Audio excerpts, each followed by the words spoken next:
Olá, uma boa tarde para você. Hoje é sábado, dia 4 de junho. E a partir de agora você assiste a entrevista exclusiva que o apresentador Ratinho fez com o presidente da República, Jair Bolsonaro, para todas as emissoras da Rádio Massa FM. Medo de um novo atentado? Será que Bolsonaro vai privatizar a Petrobras?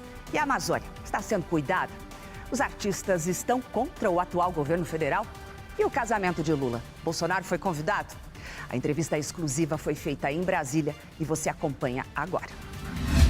Presidente, o que o presidente da República faz nas horas livres? Raramente eu tenho hora livre. Tem hora livre? Além de andar de moto? Andar de moto é só esporadicamente. Quando a gente vai para um evento qualquer e tem um grupamento de motociclistas que voluntariamente nos acompanha do aeroporto até o evento. Fora isso, é poucas horas de lazer, até sábado e domingo. Geralmente tem coisa para você resolver, para você tratar. Tem projetos que estão vencendo a hora de você sancionar ou vetar. Eu não posso sancionar e vetar o que eu quero. Eu estou em curso em crime de responsabilidade se eu sancionar o que não devo. Tá? Então, 24 horas por dia. Você não tem folga. Não tem folga. Muito bem. O senhor tem uma comida preferida, presidente? Além do leite, leite condensado? Para mim, um bife lá com cebola. Porque o senhor para em qualquer... esses dias eu vou para Curitiba, a primeira pizzaria que chegar, o senhor já entrou. Então, eu gosto de massa, uma pizza, um café com... E o senhor faz isso sempre? Sempre. Qualquer lugar, qualquer viagem minha, geralmente eu vou no pernoite em algum lugar, eu saio livre comer uma pizza. E por que o senhor, quando está no Brasil, o senhor não vai em hotel, nem em casa de amigos, o senhor vai nos quartéis? Não, casa de amigo não posso ir mais, né? Questão de segurança. Os quartéis têm mais segurança e é quase zero o custo, né? Baratíssimo, né? Custa aí, em média, R$80 um pernoite num quartel. A gente paga o cartão corporativo e está tudo resolvido. Hotel, lógico, hotel 5 estrelas existe em quase todo lugar do Brasil, mas é muito caro a diária. No exterior, eu já fiquei em quarto de R$45 mil, mas quem pagou não fomos nós, não. Foi a cortesia do país que nos convidou. Bom, eu vou falar de uma coisa interessante para o Brasil, que é o auxílio emergencial. Por que nós tiramos o Bolsa Família e colocamos o auxílio emergencial? Qual foi a diferença? Você poderia manter o nome Bolsa Família, né? Mas o Bolsa Família, por exemplo, se você conseguisse um emprego, você perdia o Bolsa Família. No auxílio emergencial, você não perde mais. E o Bolsa Família era, em média, R$190. Era muito diferente entre o menor e muito longe a diferença do menor valor e do maior. No Auxílio Brasil passou a ser, no mínimo, R$400. A Caixa Econômica Federal está fazendo um trabalho agora de emprestar dinheiro para aquele que precisa de R$1.000, para aquele que precisa de R$3.000, e até gente negativada. Isso foi uma ordem da presidência ou foi da cabeça do presidente da Caixa? Não, a Caixa Econômica é do governo, mas eu não posso mandar lá, senão bagunça o negócio. É a ideia do microcrédito, nasceu com o Nix Lorenzoni e o João Roma, eles tiveram essa ideia, procuraram a Caixa, e o Pedro topou a ideia. É um empréstimo pequeno, R$1.000, R$2.000, mas quando a pessoa está bem intencionada, ela pode começar a fazer seu negócio. Até porque, Ratinho, depois do Pix, nós criamos um montão de microempresários pelo Brasil. Eu vou voltar de novo no auxílio emergencial, só para explicar para quem está em casa nos assistindo. Quer dizer, a pessoa, antigamente o Bolsa Família, o cara recebia o Bolsa Família, quando ele arrumava o emprego, ele perdia o direito. O auxílio emergencial ele não perde, mesmo que ele arrume um emprego. O auxílio emergencial foi lá atrás. Agora é o Auxílio Brasil. Auxílio Brasil, eu estou confundido. Não perde emprego. Mesmo que eu arrume um emprego, eu não vou perder. Não perde, isso é uma vantagem, né? Qual é a vantagem? A pessoa pode arranjar outra renda. Porque R$400, uma família, é muito pouco para a sua sobrevivência. E ele, muitas vezes, vive de bico, né? Ou outros a fazer, ou enjeitava, que o pessoal fala no popular, aí, emprego. Agora ele pode trabalhar, que não tem problema nenhum. E são 18 milhões de pessoas pelo Brasil que recebem o Auxílio Brasil. O Auxílio Brasil, 18 milhões. Vezes 3, que toda a família tem no mínimo 3 pessoas, são 60 milhões de pessoas que estão sendo aí, que vai ser distribuído eu sempre esqueço, renda, né? Renda. São mais ou menos aí quase 8 bilhões por mês. É dinheiro que volta, ajuda na economia local, ajuda os municípios, mantém o comércio aquecido. O auxílio emergencial manteve o comércio aquecido em 2020. Presidente, pós-pandemia, quantos empregos já foram criados? Olha, na pandemia nós não perdemos empregos formais com carteira assinada, foi um pequeno saldo positivo. Em 21 já foi criado no Brasil, foram criados 3 milhões de novos empregos. E agora, no corrente ano, está na casa de 500 mil já criados. Bom, muita gente que saiu do emprego normal, em função da pandemia, ele saiu, mas ele não quis voltar para o emprego, ele quis tocar o seu negócio próprio. Sim. Você acha que isso tem influência no gráfico do desemprego? Não. Olha, a metodologia de saber quem está empregado e quem não está no Brasil, no meu entender, é falha. Porque você, por exemplo, se você ficar em casa 1, 2, 3 anos quieto, você é tido como empregado. Se você procurar emprego, você é uma pessoa que está desempregada. Então a metodologia está equivocada no meu entender. Quem sabe no futuro a gente acerte isso aí. Hoje em dia tem o tal do CAGED, né? É um cadastro de emprego e desemprego no Brasil. Então nós temos mês a mês quantos empregos foram criados pela iniciativa privada, porque o governo federal, nem governadores, nem prefeitos criam emprego. Quem cria emprego é a iniciativa privada. Então faz a conta de chegada e tem dado um saldo sempre positivo em nosso governo ao final dos anos. O senhor ficou contente que o Dória saiu da parada? Não fazia diferença. Não fazia diferença? Não. Os votos que ele possivelmente teria, o senhor acha que vem para o senhor ou vai para outro candidato? candidato? Ele está na casa de 1%, né? Eu acho que o eleitor que decide. Está polarizado, dificilmente teremos terceira via no Brasil. Então, o eleitor do Dória que decide entre eu e o Lula. E ele pode fazer comparações, né? O senhor acha que a União Brasil fecha com o senhor ou lança candidato? O presidente do partido tem um sonho, né? Como ele tinha quando estava comigo lá atrás, ser candidato a vice. Ele agora se arvola em ser candidato a presidente. Essa é uma decisão interna do partido. Gostaria que ele viesse conosco. O senhor acredita na pesquisa, dessas pesquisas eleitorais? Se eu acreditasse, em 2018 nem iria para o segundo turno. O que eu vejo atualmente? Está uma manutenção de, em média, 40% para o Lula. Então, uma pessoa que não pode ir à rua, não pode entrar na casa de comércio, não pode ir numa pizzaria, não pode fazer nada. Então, não justifica esse número alto para ele. No meu entender, existe algum interesse nisso tudo, né? Que a gente luta dentro do TSE para que as eleições realmente sejam realizadas sem qualquer sombra de irregularidade. Olha, eu tenho me posicionado lá no meu programa de televisão e na rede social. Eu gostaria muito que o voto fosse como você comprar um pão na padaria. Eu vou lá, voto e eu vejo o meu papelzinho. Nós não vamos conseguir fazer isso no Brasil. Isso não vai conseguir. O próprio ministro Barroso foi dentro da Câmara dos Deputados ano passado e interferiu diretamente numa proposta de emenda à Constituição, de modo que a Câmara não aprovou essa PEC. E os indícios todos que os ministros do TSE, Tribunal Superior Eleitoral, nos dão, é que eles têm alguma preocupação em que nós não fiscalizemos a contento as eleições. Você pode ver, convidaram ano passado as Forças Armadas para participar de uma comissão de transparência eleitoral. As Forças Armadas, o que temos de melhor de defesa cibernética, fizeram levantamento, descobriram quase 600 vulnerabilidades, apresentamos 9 sugestões e eles agora não querem aceitar as sugestões das Forças Armadas. O senhor tem medo de perder na urna eletrônica? Eu não tenho certeza na urna eletrônica, eu não confio na urna eletrônica. E como grande parte da população, e entendo que o TSE deveria não ficar brigando comigo, dizendo que eu quero interferir, que eu ataco a democracia no Brasil. Eu deveria realmente fazer uma audiência pública com os técnicos das Forças Armadas e com os deles, para que a gente possa realmente dizer quem tem razão e o que pode ser feito de verdade para garantir que o seu voto vá para A e o meu voto vá para B. Muito bem. O senhor tem medo de um novo atentado, presidente? Isso existe. A segurança nossa é muito preocupada com isso. Eu estou sempre no meio do povo. Existe essa possibilidade, mas é o risco que eu tenho que correr. Afinal de contas, eu acho que o político tem que estar no meio do povo. Não interessa os momentos. Durante a pandemia, você deve ter me visto, muito criticado pela grande mídia, eu estava no meio do povo aqui em Brasília e nas minhas viagens pelo Brasil. Até o momento, não.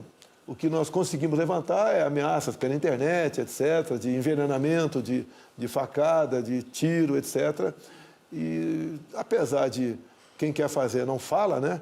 A segurança, via o tal do GSI que nós temos aqui, no meu entender, faz um brilhante trabalho, tanto é que eu estou vivo até hoje. Está preparado para outra, inclusive, né? Não, estou preparado para outra, espero que não ocorra. Não, preparado para outra eleição.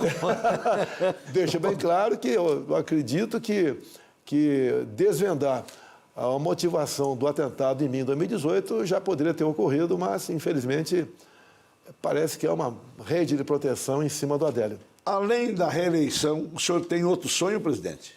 Não, meu sonho é entregar ao Brasil o melhor para quem me suceder no futuro, tá? Esse é meu grande sonho. A inflação está no mundo inteiro. Tá. O mundo inteiro tem inflação pós-pandemia. Mas a oposição vai bater muito em cima disso, dizendo que no tempo do outro candidato não tinha inflação. Como é que vocês vão responder para essa posição? Tivemos inflação em 2014, 2015 com a Dilma, menos 3 milhões de empregos. Até teve um momento que ela pediu para o pessoal comer ovo. O pessoal esquece das coisas. E esse momento é do mundo todo.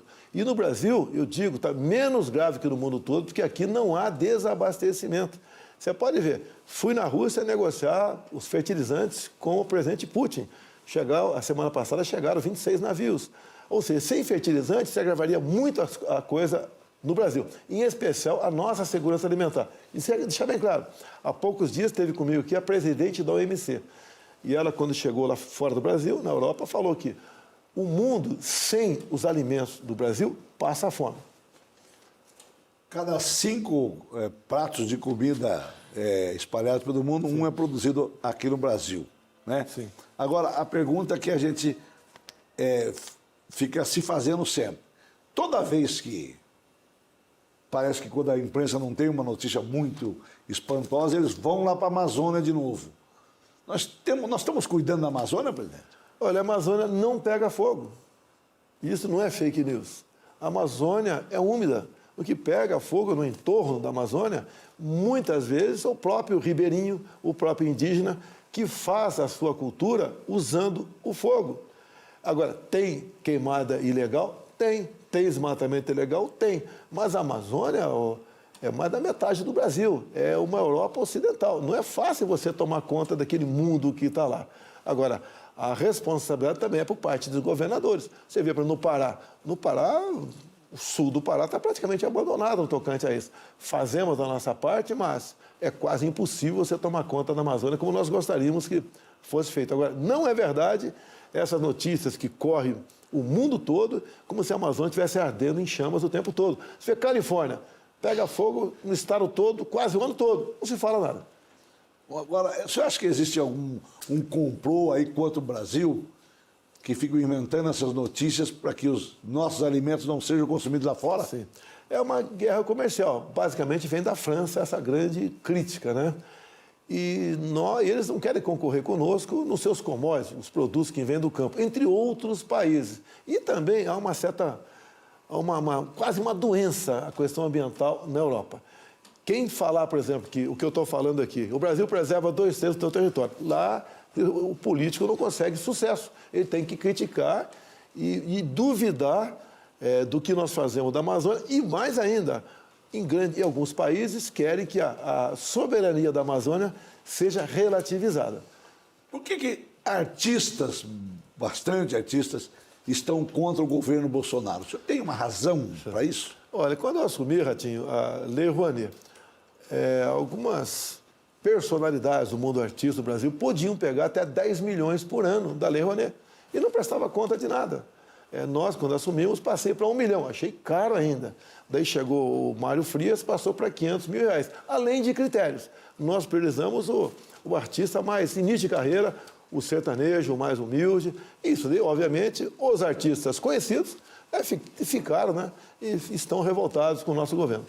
Pois é, a gente vê muito isso e a gente nota que realmente os artistas que mais criticam foram aqueles que mais pegaram verbas na Lei Rouanet. Sim. Essa Lei Rouanet, no seu próximo governo, vai continuar? Olha, a minha ideia é transformar essa Lei Rouanet para outra coisa, né? Ela pode continuar para o pequeno artista, botar um limite. Ratinho, olha só, que são 500 mil reais que é o teto. É muito dinheiro, Ratinho. É muito dinheiro. É mais do que o suficiente para o cara fazer um show por aí. Você pode diminuir um pouco mais esse valor. E essa desobrigação de empresa pagar imposto e ajudar por lado de cá, podemos voltar para o lado Malê Rouanet para ciência, tecnologia, tá? Essa pesquisa, desenvolvimento. Essa briga do presidente Bolsonaro com o ex-presidente Lula, que está virando aí só dois partidos, dois lados, na verdade, essa polarização. O senhor tem preferência em disputar com o Lula? O senhor não quis deixar nenhum crescer? Eu acho que igual um campeonato você tem que enfrentar todo mundo, tem um mata-mata, tem que enfrentar todo mundo. Para mim, tanto faz. Eu tenho, por questão da campanha, 3 anos e meio para mostrar. Inclusive, um governo que ficou com uma pandemia, que ninguém nunca passou isso no Brasil. Tivemos uma seca enorme o ano passado, entre outros problemas. Enquanto que o outro lado ficou 14 anos, tem a sua história para contar. Mas a grande história dele é a história de corrupção no Brasil. Eu sempre cito um exemplo, né? Quem está nos ouvindo aqui pode pensar, né? Pode não ter noção. Quanto são R$1 milhão? Tá? Quanto são R$1 bilhão? E quantos são 900 bilhões de reais? Foi o endividamento da Petrobras com a turma do PT interferindo nos preços, praticando corrupção, desmandos, começando obras como 3 refinarias não concluídas, entregando duas refinarias nossas para a Bolívia, comprando sucata fora do Brasil, como Passadina. Então, da Petrobras, os 900 bilhões de endividamento, daria para você fazer 60 vezes a transposição do Rio São Francisco. Olha que país rico. Repete para mim, porque é importante. Só o endividamento da Petrobras, 900 bilhões, da época do PT, tá? Daria para você fazer 60 vezes a transposição do Rio São Francisco. Isso é muito bom o povo do Nordeste saber, né? Isso é muito bom, que já foi inaugurado bastante coisa de transposição lá depois que... Não, a transposição é para ter concluído em 2010, no final do governo do Lula. Passou para 2012 com a Dilma, passou para 2014 e não concluíram nada. Nós pegamos parte de obra lá completamente destruída, teve que ser refeitas novamente. Então, tivemos bons ministros dessa pasta, desenvolvimento regional, como o último, o Rogério Marinho, que realmente levou água para a região. Tinha barragem que estava sendo construída desde 1952, nem eu era nascido, nós concluímos, como, por exemplo, a barragem de Oiticica. Então, hoje, a água está chegando no Nordeste, de fato. O que explica os hotéis do Brasil?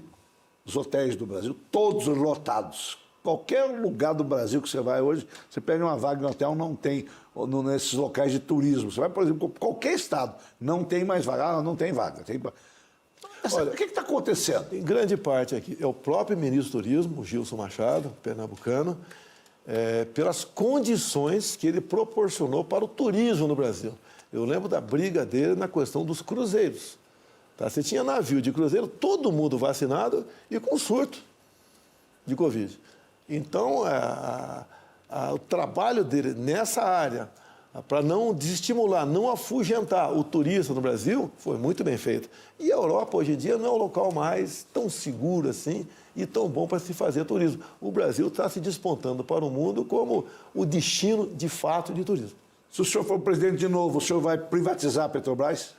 A privatização da Petrobras leva no mínimo 4 anos. Tá? É uma ideia de fatiar a Petrobras. Realmente não está dando certo atualmente. Até chama de Petrobras Futebol Clube. Ali, apesar de estar na Constituição o seu caráter social, ela não aplica. Ela tem um lucro fenomenal. Não se compara percentualmente com outras petrolíferas do mundo todo. E vivemos um momento excepcional. Ninguém quer interferir, nem vai interferir nos preços. Mas a Petrobras não pode continuar usando a paridade de preço internacional, sendo que nós aqui somos autossuficientes, não somos em refino, sempre repassando isso para o povo. Até há 3 quintas-feiras ou 4, eu fiz um apelo. Petrobras, não reajuste mais o preço, vocês estão tendo lucros, falei até um palavrão, 44 bilhões de lucros. Em 3 meses. Porque vai quebrar o Brasil. O combustível é a correia da inflação. Sobe o mantimento, sobe tudo. Só para o povo entender. Então, quem manda hoje da Petrobras seria um pequeno acionista. Que os papéis foram vendidos na época do governo Lula.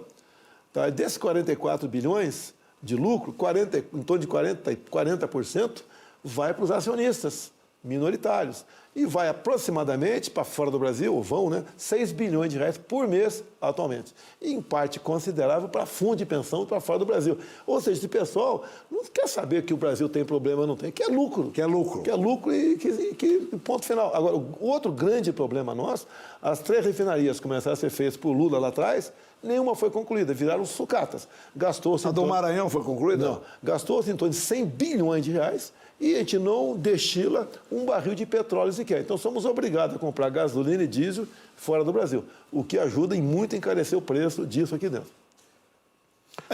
Também, Ratinho, a guerra na Ucrânia, problemas, né? A Rússia já cortou o gás para 4 países. Então, esses países buscam fonte alternativa de energia, que é o próprio diesel. Eles vão buscar, onde nós buscamos, muita gente comprando, o preço sobe. Então, uma das coisas é essa. Mas o preço da Petrobras está bastante alto e temos a questão do ICMS pelo Brasil também, que estamos buscando uma maneira de equalizar essa questão. Agora, o senhor acha, por exemplo, que a agricultura, que no Brasil está indo muito bem, se subir muito o diesel, não vai prejudicar muito, presidente?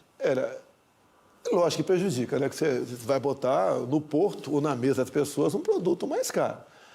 O final do mês que vem agora, se quiser estar convidado, vai ficar 2 dias, nós vamos ficar 2 dias num trem na Ferrovia Norte-Sul, que nasce lá do Maranhão, passa por Tocantins, Goiás e acaba aqui em Santos, em São Paulo. São 4.100 quilômetros. A obra é privada, mas nós colaboramos com a iniciativa privada. Mas ela já vai ser inaugurada? Vai ser inaugurada agora, a ideia esse ano vai ser inaugurada. Isso vai ajudar a baratear o preço do transporte de carga. No segundo governo do presidente Bolsonaro, nós vamos ter mais investimento, mais abertura de investimento para ferrovias? Olha, foi aprovado no Congresso o trabalho do Tarcísio, o nosso ex-ministro aí da Infraestrutura, a concessão para a iniciativa privada. Então já está contratada aproximadamente, já estão contratados aproximadamente 20 mil quilômetros de estrada de ferro. Quem é que vai bancar isso? É a iniciativa privada. Então, o ressurgimento do modal ferroviário é uma realidade. Como outras rodovias, que chama de costelas, né, que estão sendo ultimadas no Brasil. A Transnordestina, a FICO e a FIOL. Vamos inaugurar a segunda ponte Brasil-Paraguai, que Itaipu fez. A segunda ponte, a previsão é ser inaugurada agora, julho, agosto. Eu não vou poder estar lá porque questão é época eleitoral. Vou fazer uma visita lá com o governador do Paraná, nas próximas semanas, que já está com quase 85% da ponte concluída. Recurso da Itaipu Binacional. Você não via isso no passado, Ratinho? Até eu brinquei outro dia com um governador chamado Ratinho Júnior, não sei se você conhece ele. É o mais bonito do Brasil, eu acho. Eu perguntei para ele, você sabe quem, na verdade, é o teu melhor secretário no Paraná? Ele ficou assim, demorou, falei, é o presidente da Itaipu Binacional. Ajudou muito para lá. A boiadeira também. Estrada da Boiadeira. Nós vamos também. 60 anos o povo esperando. Nós alongamos em 600 metros o aeroporto lá de Foz do Iguaçu, que já pôs aviões de fora do Brasil, além de atendermos aproximadamente 40 municípios. E um trabalho excepcional que o governador do Paraná vem fazendo é a questão das PCHs, Pequenas Centrais Hidrelétricas. Fui em inauguração de 2 delas, porque o trabalho excepcional dele é iniciativa privada em grande parte, mas ele facilita as concessões, as liberações, em especial a questão ambiental, com o seu secretário de Meio Ambiente. Isso é o reforço na energia do Brasil e mais ainda, né? Estão criando peixes nessas pequenas centrais hidrelétricas. Numa PCH, que tem, por exemplo, um lago de 1 km², 100%, dá de 10 a 15 toneladas de tilápia por ano, segundo a Embrapa. O Paraná é o campeão de criação de tilápia por metro quadrado do mundo. Então tem muita coisa para se fazer. E também, via governador do estado e o nosso governo, nós estamos trabalhando junto ao Parlamento Paraguaio para que nós possamos criar tilápia no Lago de Itaipu. A previsão é, em poucos anos, nós aumentarmos em 40% a produção de pescado no Brasil. Então, o trabalho do governo do Paraná e o Jorge Seife, né? Eu chamo Jorge Tilápia, bota a apelido Jorge Tilápia, que é o nosso secretário, está em licença agora também, lá de Santa Catarina. Ele é candidato lá em Santa Catarina? É candidato ao Senado Vai disputar com o Jorginho. Está colado. Como é que você vai fazer lá no Santa Catarina? Está todo mundo te apoiando. Como é que você vai fazer? O que eu tenho falado, onde tem pessoas que me apoiam, é que eu vou ficar meio devagar no Estado, né? No segundo turno a gente entra para valer. Meio devagar, porque a eleição minha, eu não posso ter divisão. Se tiver divisão, complica. São Paulo, você vai apoiar o Datena? O Datena vem ao Senado, o Tarcísio vem ao governo do Estado e temos uma bancada muito boa de deputados federais. Você acha que o Tarcísio tem chance de ganhar em São Paulo? Olha, o Tarcísio passou a ser conhecido no nosso governo. Ele é uma pessoa que tem uma formação para isso, a Academia Militar das Agulhas Negras, tem o Instituto Militar de Engenharia, é concursado à Câmara dos Deputados, teve por 3 anos à frente da Comissão de Viação e Transporte aqui no Congresso. Quando veio trabalhar conosco, foi uma gratíssima surpresa. É uma pessoa que tem tudo na cabeça e tem soluções. Então, ele deu um exemplo no Brasil na recuperação de estradas, duplicações, correção de portos, de aeroportos. É um grande tocador de obra e é um cara sério. Então... O Brasil precisa de tocador de obra, né? Competente. E ele não é muito político, não. Tá? Mas esse lado, a população está um pouco enjoada daquele politicão de sempre, né? Então, o Tarcísio é um cristão, defende a família, contra o aborto também. Então, vai formar uma secretaria parecida com a minha, com indicações técnicas. Então, o Tarcísio tem tudo para dar certo e a população, cada vez que toma conhecimento que o Tarcísio é candidato, passa a apoiá-lo. O senhor foi convidado para o casamento do Lula? Eu sou pobre, né?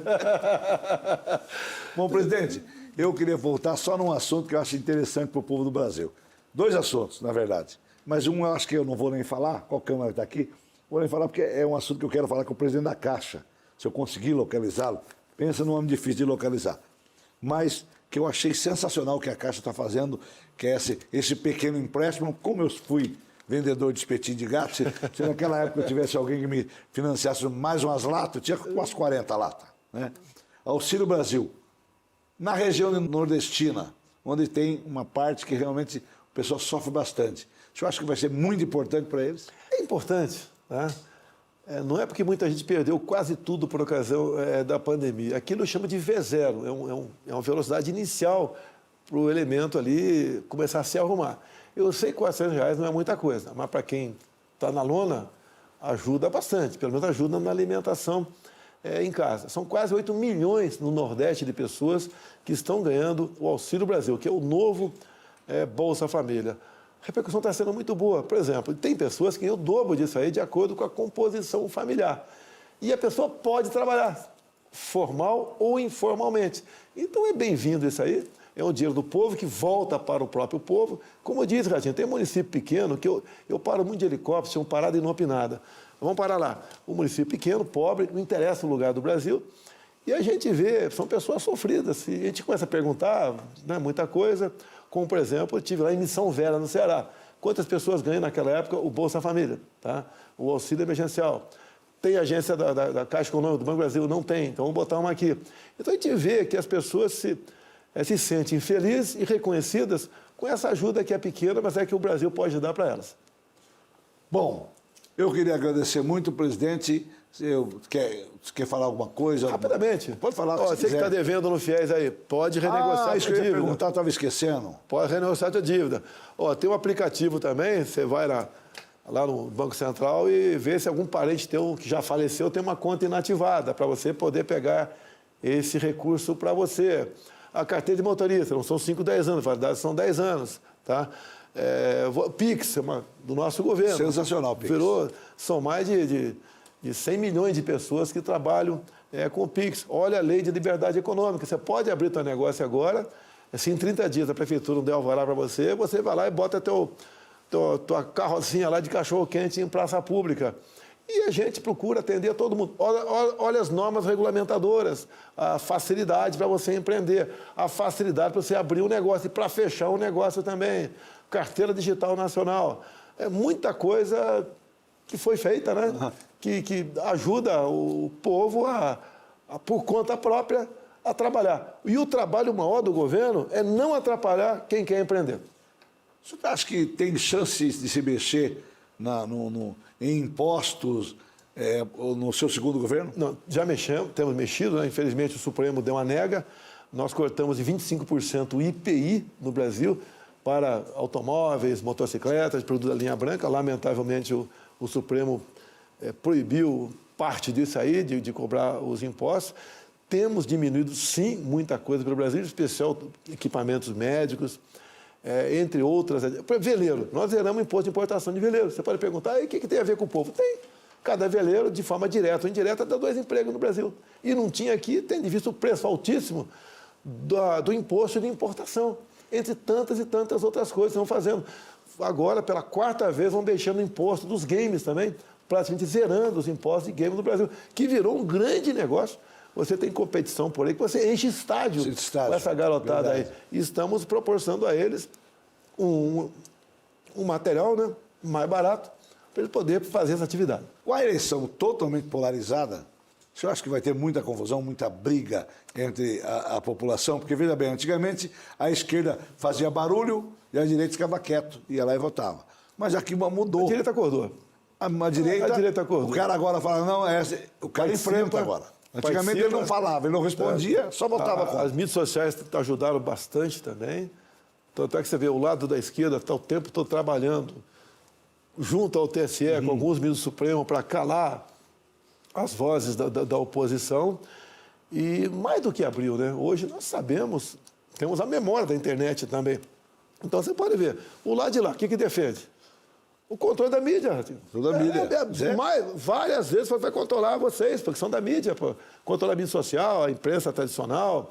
Diz que vai restabelecer ligações diplomáticas com Cuba, vai voltar a emprestar para outros países via BNDES, vai tirar o armamento do povo brasileiro, tá? Vai botar os pastores e padres nos seus devidos locais, vai mandar embora todos os militares que tem em Brasília aqui que trabalham por aí, que se aposentaram, né, e trabalham por aí. Ou seja, o que nós podemos esperar dessa pessoa que diz que vai acabar com a guerra da Ucrânia tomando cerveja? Quer esperar o que dessa pessoa? Não tem o que esperar dele. Tá?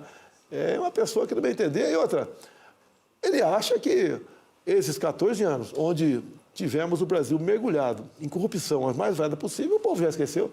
Nós podíamos estar muito bem se não houvesse a roubadeira toda no passado de pouco tempo. Aqui. E nessa campanha, o seu time vai relembrar isso? Hoje em dia já está sendo relembrado pelas mídias sociais, por aí. Lógico que a gente vai relembrar. Em havendo um debate, eu vou comparecer. O senhor vai participar do debate? O segundo turno, vamos participar. Se eu for para o segundo turno, devo ir, né? Eu vou participar. No primeiro turno, a gente pensa. Por quê? Se eu for, os 10 candidatos ali vão querer todo o tempo dar pancada em mim. Verdade. Eu não vou ter tempo de responder para eles. Vai fazer pergunta para outro, vão dar pancada em mim, depois dar pergunta para outro. Então, a gente vamos analisar isso aí, que eu acho que debate teria que ser para... Até pergunta pré-acertada antes, com os encarregados de fazer o debate, para não baixar o nível. Porque não é ali, você é bonito, eu sou feio, não sei o que lá. Tem que falar dos problemas do Brasil. Como nós sobrevivemos, por exemplo, com a pandemia, com a seca enorme do ano passado. 91 anos tínhamos uma seca como a do ano passado no Brasil. Essa guerra na Ucrânia que interfere no mundo todo. E o Brasil tem problemas? Tem inflação? Tem. Está preço, os combustíveis estão caros? Estão caros, mas estamos numa situação bem melhor, economicamente falando, do que quase todos os demais países do mundo. Muito bem, só lembrando que inflação e preço de gasolina alto, de combustível alto, está no mundo todo, não é só no Brasil. Né? Nos Estados Unidos nunca teve inflação, agora está tendo. Agora, Ratinho, se tivesse como refinar no Brasil, que as 3 refinarias que o Lula começou a fazer não terminou, nós estaríamos exportando diesel e gasolina, e não importando. E no próximo governo você vai privatizar ou vai abrir a refinaria? A ideia é privatizar, a ideia é estimular que se faça refinarias no Brasil. Uma refinaria leva 3, 4 anos para ser feita. Sim. E outra, lá fora, o investimento a longo prazo como esse, eles analisam a situação política do país, se tem uma estabilidade jurídica no país também. Eu tive há pouco tempo aqui um empresário norte-americano. Não sei se já foi nos Estados Unidos, aquelas casas de caça e pesca, que é um mundo, quase um quarteirão. Ele queria abrir uma no Brasil, mas falou que só vai abrir depois das eleições. De acordo com quem ganhar as eleições, ele não vai abrir essa casa no Brasil. Presidente, muito obrigado pela sua entrevista. Eu sei que o senhor tem um tempo aí que o senhor dispensa esse tempo com muito carinho para a gente. Muito obrigado. Um abraço. Valeu.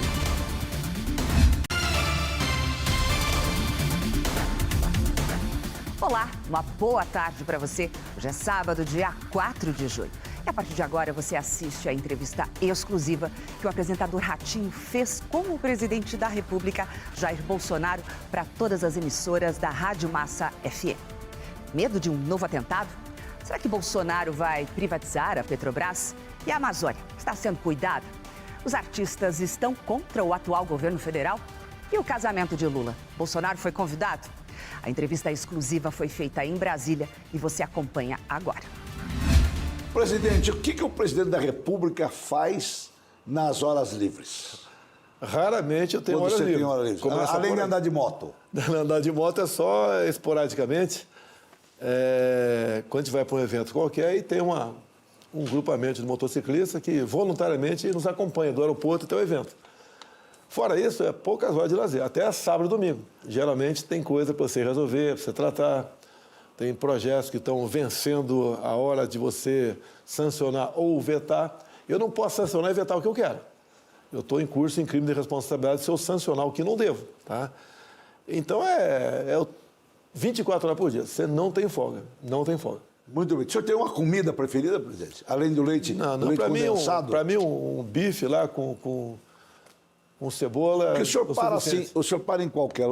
esses dias o senhor foi para Curitiba, primeira pizzaria que chegar, o senhor já entrou. Então, eu gosto de massa, uma pizza, um café com... E o senhor faz isso sempre? Sempre. Qualquer lugar, qualquer viagem minha, geralmente eu for no pernoite em algum lugar, eu saio e comer uma pizza. E por que o senhor, quando está no Brasil, o senhor não vai em hotel, nem em casa de amigos, o senhor vai nos quartéis? Não, casa de amigo não posso ir mais, né? Questão de segurança. Os quartéis têm mais segurança e é quase zero o custo, né? Baratíssimo, né? Custa aí, em média, R$80 um pernoite num quartel. A gente paga o cartão corporativo e está tudo resolvido. Hotel, lógico, um hotel 5 estrelas existe em quase todo lugar do Brasil, mas é muito caro a diária.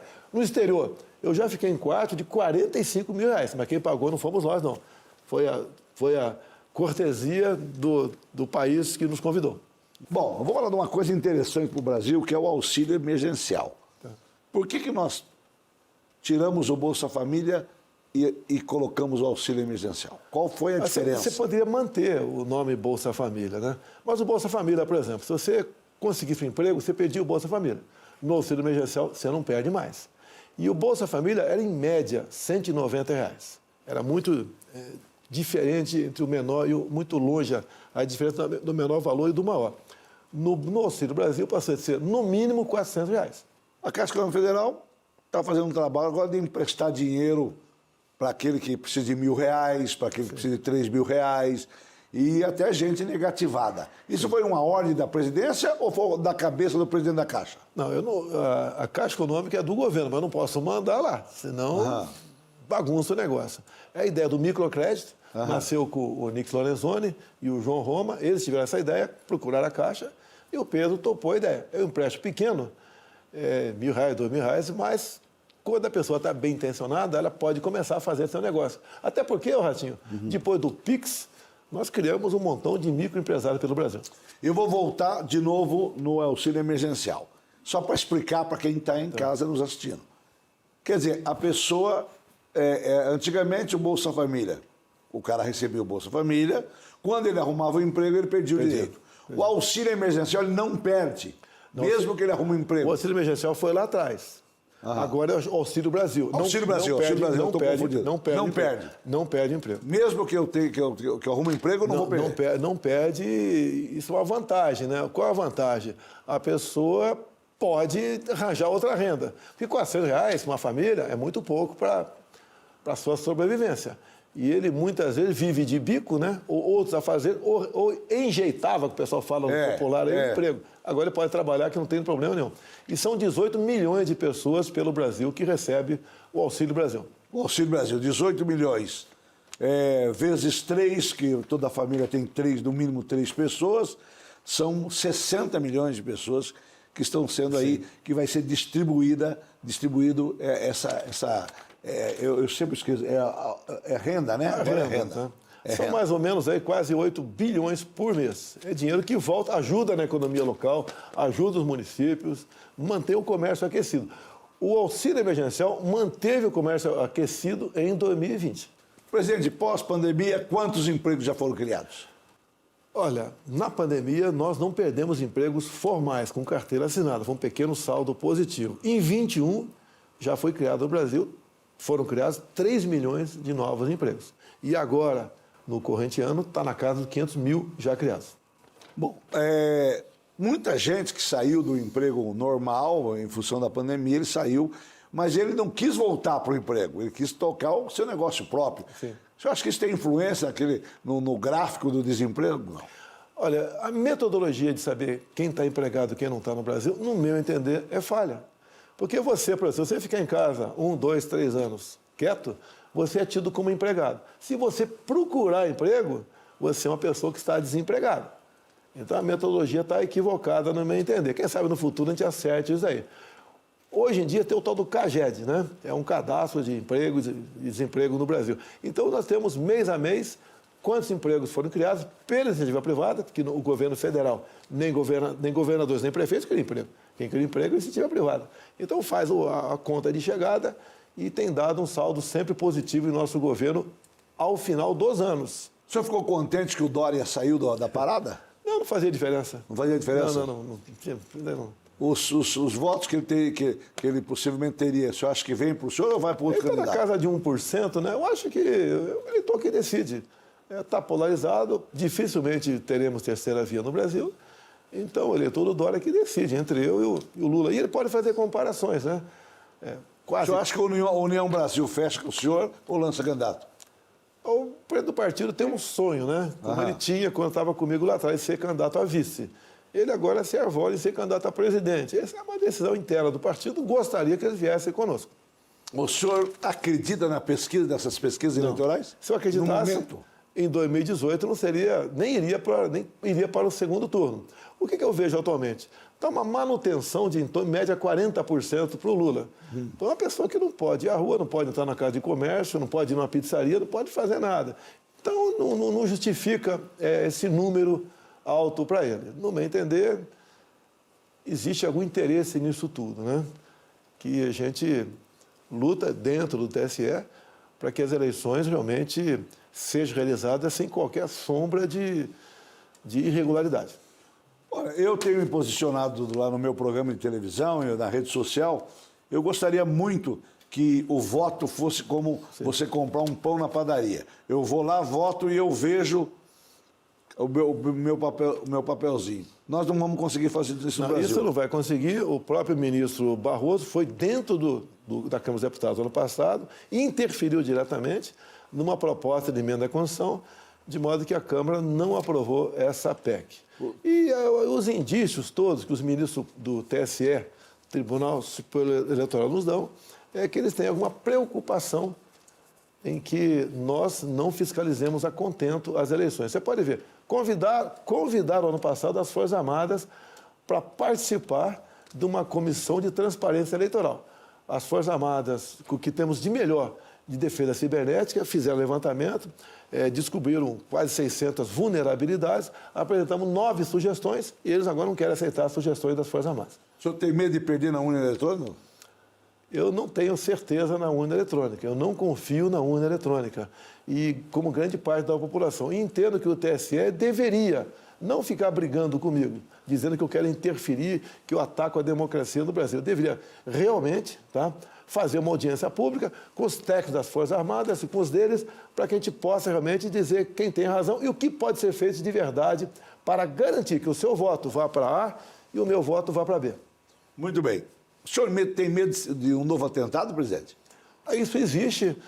A segurança nossa é muito preocupada com isso. Eu estou sempre no meio do povo.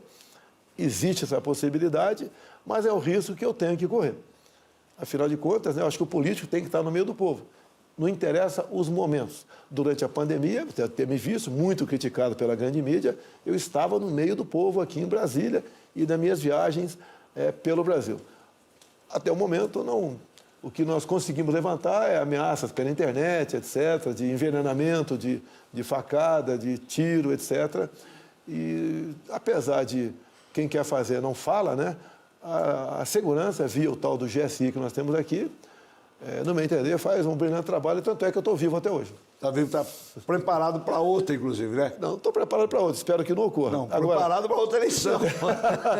Deixa bem claro que eu acredito que desvendar a motivação do atentado em mim em 2018 já poderia ter ocorrido, mas, infelizmente, parece que é uma rede de proteção em cima do Adélio. Além da reeleição, o senhor tem outro sonho, presidente? Não, meu sonho é entregar ao Brasil melhor para quem me suceder no futuro, tá? Esse é meu grande sonho. A inflação está no mundo inteiro. Tá. O mundo inteiro tem inflação pós-pandemia. Mas a oposição vai bater muito em cima disso, dizendo que no tempo do outro candidato não tinha inflação. Como é que vocês vão responder para essa posição? Tivemos inflação em 2014, 2015 com a Dilma, menos 3 milhões de empregos. Até teve um momento que ela pediu para o pessoal comer ovo, pessoal esquece das coisas. E esse momento é do mundo todo. E no Brasil, eu digo, está menos grave que no mundo todo, porque aqui não há desabastecimento. Você pode ver, fui na Rússia negociar os fertilizantes com o presidente Putin. A semana passada chegaram 26 navios. Ou seja, sem fertilizantes, se agravaria muito a coisa no Brasil. Em especial, a nossa segurança alimentar. E deixar bem claro, há poucos dias esteve comigo aqui a presidente da OMC. E ela, quando chegou lá fora do Brasil, na Europa, falou que o mundo, sem os alimentos do Brasil, passa fome.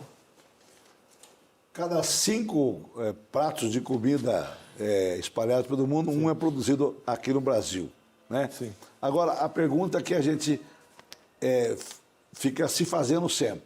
Toda vez que parece que quando a imprensa não tem uma notícia muito espantosa, eles vão lá para a Amazônia de novo. Nós estamos cuidando da Amazônia, presidente? Olha, a Amazônia não pega fogo. Isso não é fake news. A Amazônia é úmida. O que pega fogo no entorno da Amazônia, muitas vezes, é o próprio ribeirinho, o próprio indígena, que faz a sua cultura usando o fogo. Agora, tem queimada ilegal? Tem. Tem desmatamento ilegal? Tem. Mas a Amazônia é mais da metade do Brasil. É uma Europa ocidental. Não é fácil você tomar conta daquele mundo que está lá. Agora, a responsabilidade também é por parte dos governadores. Você vê, por exemplo, no Pará, o sul do Pará está praticamente abandonado no tocante a isso. Fazemos a nossa parte, mas é quase impossível você tomar conta da Amazônia como nós gostaríamos que fosse feito. Agora, não é verdade essas notícias que correm o mundo todo, como se a Amazônia estivesse ardendo em chamas o tempo todo. Você vê Califórnia, pega fogo no estado todo, quase o ano todo, não se fala nada. Agora, você acha que existe algum complô aí contra o Brasil que ficam inventando essas notícias para que os nossos alimentos não sejam consumidos lá fora? Sim. É uma guerra comercial. Basicamente vem da França essa grande crítica, né? E eles não querem concorrer conosco nos seus commodities, os produtos que vêm do campo, entre outros países. E também há quase uma doença, a questão ambiental na Europa. Quem falar, por exemplo, que o que eu estou falando aqui, o Brasil preserva 2/3 do seu território. Lá, o político não consegue sucesso. Ele tem que criticar e duvidar do que nós fazemos da Amazônia. E mais ainda, em alguns países querem que a soberania da Amazônia seja relativizada. Por que artistas, bastante artistas, estão contra o governo Bolsonaro? O senhor tem uma razão para isso? Olha, quando eu assumi, Ratinho, a Lei Rouanet, algumas personalidades do mundo artístico do Brasil podiam pegar até 10 milhões por ano da Lei Rouanet e não prestava conta de nada. Nós, quando assumimos, passei para 1 milhão, achei caro ainda. Daí chegou o Mário Frias, passou para 500 mil reais, além de critérios. Nós priorizamos o artista mais início de carreira, o sertanejo, o mais humilde. Isso daí, obviamente, os artistas conhecidos ficaram, né, e estão revoltados com o nosso governo. Pois é, a gente vê muito isso e a gente nota que realmente os artistas que mais criticam foi aqueles que mais pegaram verbas na Lei Rouanet. Sim. Essa Lei Rouanet, no seu próximo governo, vai continuar? Olha, a minha ideia é transformar essa Lei Rouanet para outra coisa, né? Ela pode continuar para o pequeno artista, botar um limite. Ratinho, olha só, que são 500 mil reais que é o teto. É muito dinheiro, Ratinho. É muito dinheiro. É mais do que o suficiente para o cara fazer um show por aí. Você pode diminuir um pouco mais esse valor. E essa desobrigação de empresa pagar imposto e ajudar por lá de cá, podemos voltar para o lado de uma Lei Rouanet para ciência, tecnologia, tá? Para pesquisa, desenvolvimento. Essa briga do presidente Bolsonaro com o ex-presidente Lula, que está virando aí só 2 partidos, 2 lados, na verdade, essa polarização. O senhor tem preferência em disputar com o Lula? O senhor não quis deixar nenhum crescer? Eu acho que igual um campeonato você tem que enfrentar todo mundo, tem o mata-mata, tem que enfrentar todo mundo. Para mim, tanto faz. Eu tenho, por questão da campanha, 3 anos e meio para mostrar. Inclusive, um governo que ficou com uma pandemia, que ninguém nunca passou isso no Brasil.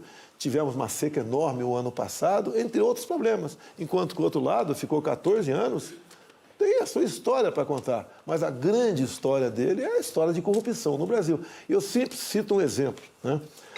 Quem está nos ouvindo aqui pode pensar, né? pode não ter noção. Quanto são 1 milhão de reais? Tá? Quanto são 1 bilhão de reais?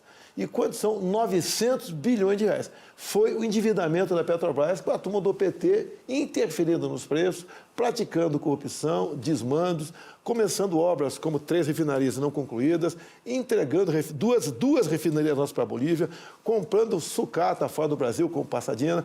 Então, na Petrobras, os 900 bilhões de endividamento, daria para você fazer 60 vezes a transposição do Rio São Francisco.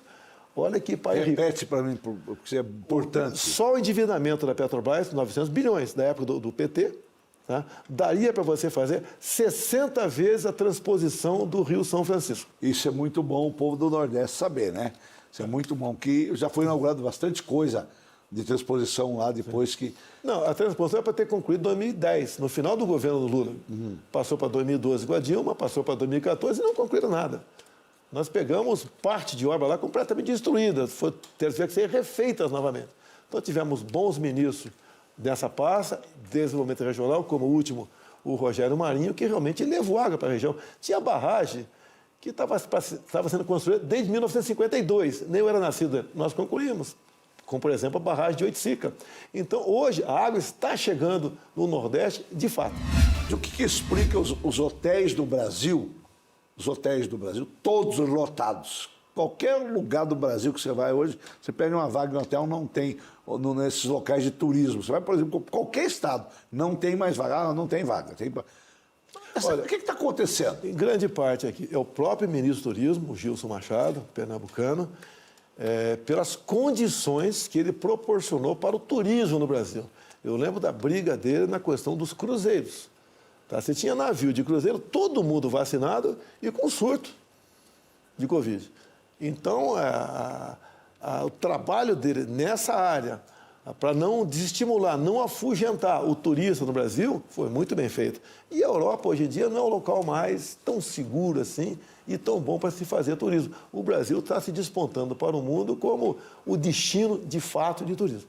Se o senhor for presidente de novo, o senhor vai privatizar a Petrobras? A privatização da Petrobras leva no mínimo 4 anos. Tá? É uma ideia de fatiar a Petrobras. Realmente não está dando certo atualmente. Até chama de Petrobras Futebol Clube. Ali, apesar de estar na Constituição o seu caráter social, ela não aplica. Ela tem um lucro fenomenal. Não se compara percentualmente com outras petrolíferas do mundo todo. E vivemos um momento excepcional. Ninguém quer interferir, nem vai interferir nos preços. Mas a Petrobras não pode continuar usando a paridade de preço internacional, sendo que nós aqui somos autossuficientes, não somos em refino, sempre repassando isso para o povo. Até há 3 quintas-feiras ou 4, eu fiz um apelo.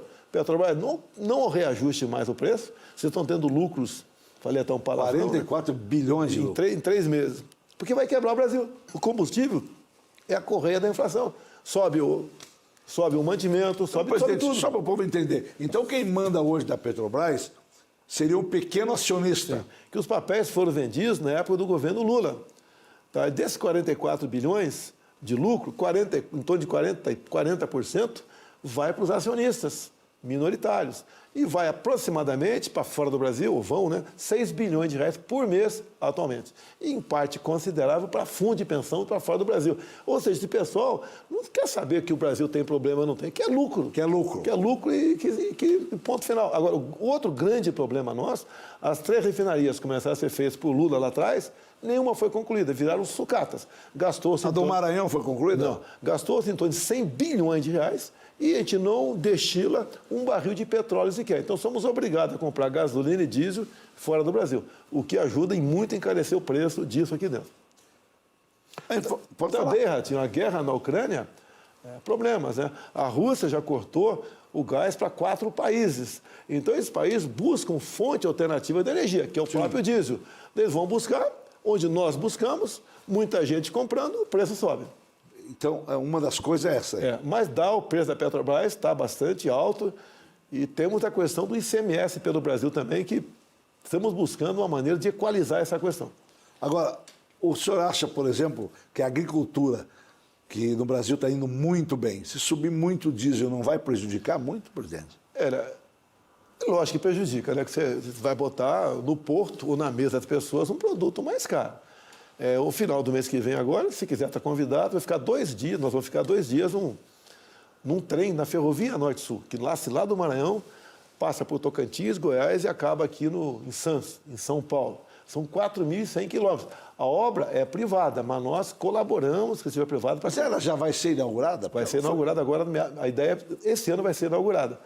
Isso vai ajudar a baratear o preço do transporte de carga. No segundo governo do presidente Bolsonaro, nós vamos ter mais investimento, mais abertura de investimento para ferrovias? Olha, foi aprovado no Congresso o trabalho do Tarcísio, o nosso ex-ministro aí da Infraestrutura, a concessão para a iniciativa privada. Então já está contratada aproximadamente, já estão contratados aproximadamente 20 mil quilômetros de estrada de ferro.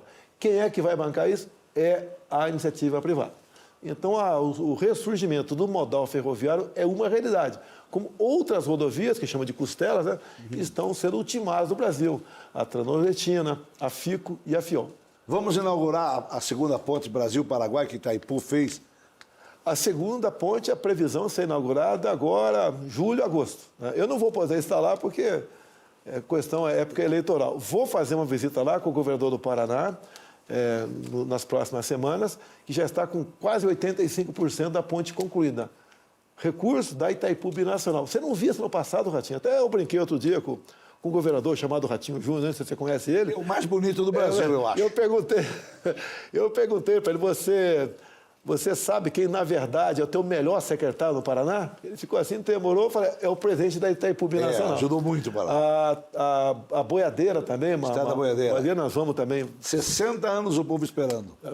Nós alongamos em 600 metros o aeroporto lá de Foz do Iguaçu, que já pôs aviões de fora do Brasil, além de atendermos aproximadamente 40 municípios. E um trabalho excepcional que o governador do Paraná vem fazendo é a questão das PCHs, Pequenas Centrais Hidrelétricas. Fui em inauguração de 2 delas, porque o trabalho excepcional dele é iniciativa privada em grande parte, mas ele facilita as concessões, as liberações, em especial a questão ambiental, com o seu secretário de Meio Ambiente. Isso é o reforço na energia do Brasil e mais ainda, né? Estão criando peixes nessas pequenas centrais hidrelétricas. Numa PCH, que tem, por exemplo, um lago de 1 km², 100%, dá de 10 a 15 toneladas de tilápia por ano, segundo a Embrapa. O Paraná é o campeão de criação de tilápia por metro quadrado do mundo. Então tem muita coisa para se fazer. E também, via governador do estado e o nosso governo, nós estamos trabalhando junto ao Parlamento Paraguaio para que nós possamos criar tilápia no Lago de Itaipu. A previsão em poucos anos, nós aumentamos em 40% a produção de pescado no Brasil. Então, o trabalho do governo do Paraná e o Jorge Seife, né? Eu chamo Jorge Tilápia, bota apelido Jorge Tilápia, que é o nosso secretário, está em licença agora também, lá de Santa Catarina. Ele é candidato lá em Santa Catarina? É candidato ao Senado Vai disputar com o Jorginho. Está colado. Como é que você vai fazer lá no Santa Catarina? Está todo mundo te apoiando. Como é que você vai fazer? O que eu tenho falado, onde tem pessoas que me apoiam, é que eu vou ficar meio devagar no Estado, né? No segundo turno a gente entra para valer. Meio devagar, porque a eleição minha, eu não posso ter divisão. Se tiver divisão, complica. São Paulo, você vai apoiar o Datena? O Datena vem ao Senado, o Tarcísio vem ao governo do Estado e temos uma bancada muito boa de deputados federais. Você acha que o Tarcísio tem chance de ganhar em São Paulo? Olha, o Tarcísio passou a ser conhecido no nosso governo. Ele é uma pessoa que tem uma formação para isso, a Academia Militar das Agulhas Negras, tem o Instituto Militar de Engenharia, é concursado à Câmara dos Deputados, teve por 3 anos à frente da Comissão de Viação e Transporte aqui no Congresso. Quando veio trabalhar conosco, foi uma gratíssima surpresa. É uma pessoa que tem tudo na cabeça e tem soluções. Então, ele deu um exemplo no Brasil na recuperação de estradas, duplicações, questão de portos, de aeroportos. É um grande tocador de obra e é um cara sério. Então... O Brasil precisa de tocador de obra, né? Competente. E ele não é muito político, não. Tá? Uhum. Mas esse lado, a população está um pouco enjoada daquele politicão de sempre, né? Então, o Tarcísio é um cristão, defende a família, contra o aborto também. Então, vai formar uma secretaria parecida com a minha, com indicações técnicas. Então, o Tarcísio tem tudo para dar certo e a população, cada vez que toma conhecimento que o Tarcísio é candidato, passa a apoiá-lo. O senhor foi convidado para o casamento do Lula? Eu sou pobre, né? Bom, presidente, eu queria voltar só num assunto que eu acho interessante para o povo do Brasil. 2 assuntos, na verdade. Mas um eu acho que eu não vou nem falar, qual câmera está aqui, vou nem falar porque é um assunto que eu quero falar com o presidente da Caixa. Se eu conseguir localizá-lo, pensa num homem difícil de localizar. Mas que eu achei sensacional o que a Caixa está fazendo, que é esse pequeno empréstimo. Como eu fui vendedor de espetinho de gato, se naquela época eu tivesse alguém que me financiasse mais umas latas, eu tinha umas 40 latas. Né? Auxílio Brasil. Na região nordestina, onde tem uma parte que realmente o pessoal sofre bastante. O senhor acha que vai ser muito importante para eles? É importante, né? Não é porque muita gente perdeu quase tudo por ocasião da pandemia. Aquilo chama de V0, é uma velocidade inicial para o elemento ali começar a se arrumar. Eu sei que R$400 não é muita coisa, mas para quem está na lona, ajuda bastante, pelo menos ajuda na alimentação em casa. São quase 8 milhões no Nordeste de pessoas que estão ganhando o Auxílio Brasil, que é o novo Bolsa Família.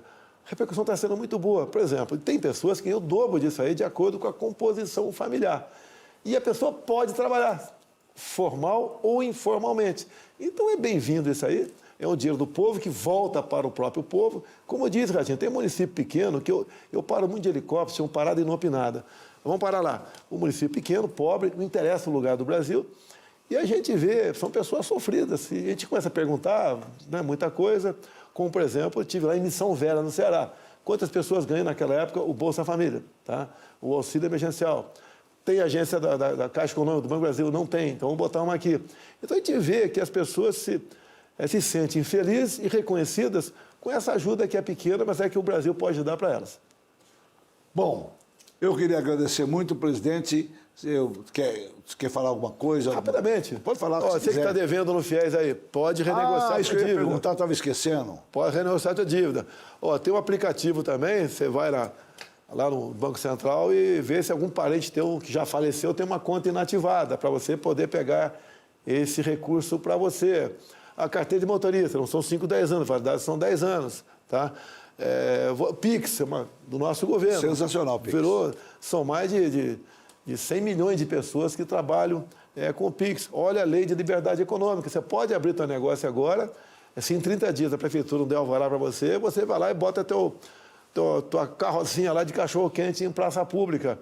E a gente procura atender a todo mundo. Olha as normas regulamentadoras, a facilidade para você empreender, a facilidade para você abrir um negócio e para fechar um negócio também. Carteira Digital Nacional. É muita coisa que foi feita, né? Uhum. Que ajuda o povo por conta própria, a trabalhar. E o trabalho maior do governo é não atrapalhar quem quer empreender.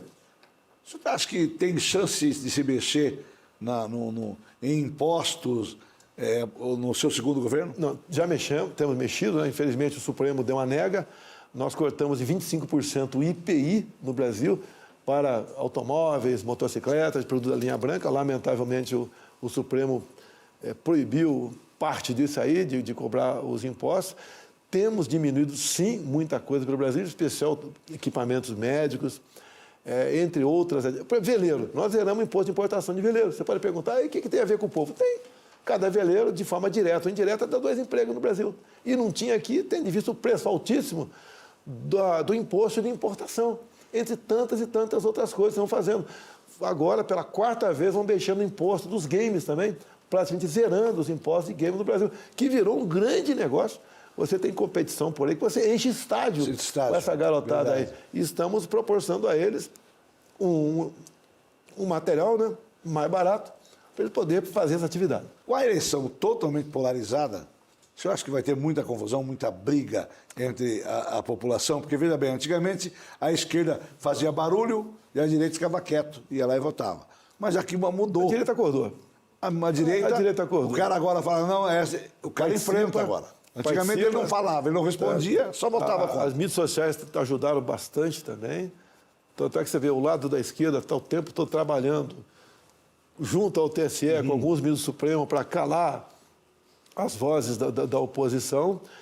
E mais do que abriu, né? Hoje nós sabemos, temos a memória da internet também. Então você pode ver, o lado de lá, o que defende? O controle da mídia, Ratinho. Tudo da mídia. Várias vezes vai controlar vocês, porque são da mídia. Pô. Controla a mídia social, a imprensa tradicional. Diz que vai restabelecer ligações diplomáticas com Cuba, vai voltar a emprestar para outros países via BNDES, vai tirar o armamento do povo brasileiro, tá? Vai botar os pastores e padres nos seus devidos locais, vai mandar embora todos os militares que tem em Brasília aqui que trabalham por aí, que se aposentaram, né, e trabalham por aí. Ou seja, o que nós podemos esperar dessa pessoa que diz que vai acabar com a guerra da Ucrânia tomando cerveja?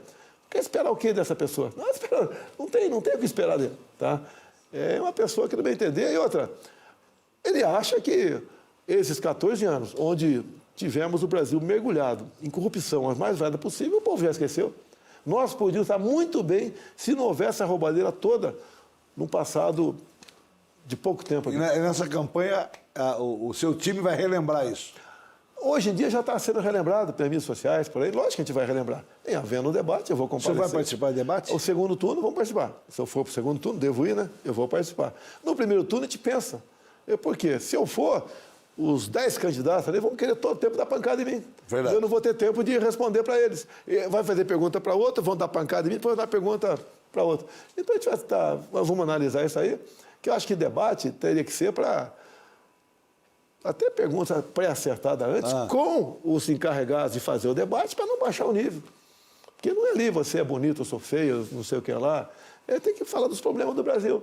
Como nós sobrevivemos, por exemplo, eu, com a pandemia, com a seca enorme do ano passado. 91 anos tinha uma seca como a do ano passado no Brasil. Essa guerra na Ucrânia que interfere no mundo todo. E o Brasil tem problemas? Tem inflação? Tem. Está preço, os combustíveis estão caros, mas estamos numa situação bem melhor, economicamente falando, do que quase todos os demais países do mundo. Muito bem. Só lembrando que inflação e preço de gasolina alto, de combustível alto, está no mundo todo, não é só no Brasil. Né? Nos Estados Unidos nunca teve inflação, agora está tendo. Agora, Ratinho, se tivesse como refinar no Brasil, que as 3 refinarias que o Lula começou a fazer não terminou, nós estaríamos exportando diesel e gasolina, e não importando. E no próximo governo você vai privatizar ou vai abrir a refinaria? A ideia é privatizar, a ideia é estimular que se faça refinarias no Brasil. Uma refinaria leva 3, 4 anos para ser feita. Sim. E outra, lá fora, o investimento a longo prazo como esse, eles analisam a situação política do país, se tem uma estabilidade jurídica no país também. Eu tive há pouco tempo aqui um empresário norte-americano. Não sei se já foi nos Estados Unidos, aquelas casas de caça e pesca, que é um mundo, quase um quarteirão.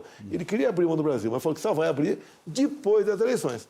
De acordo com quem ganhar eleições, ele não vai abrir essa casa no Brasil. Presidente, muito obrigado pela sua entrevista. Eu sei que o senhor tem um tempo aí que o senhor dispensa esse tempo com muito carinho para a gente. Muito obrigado. Abração. Valeu.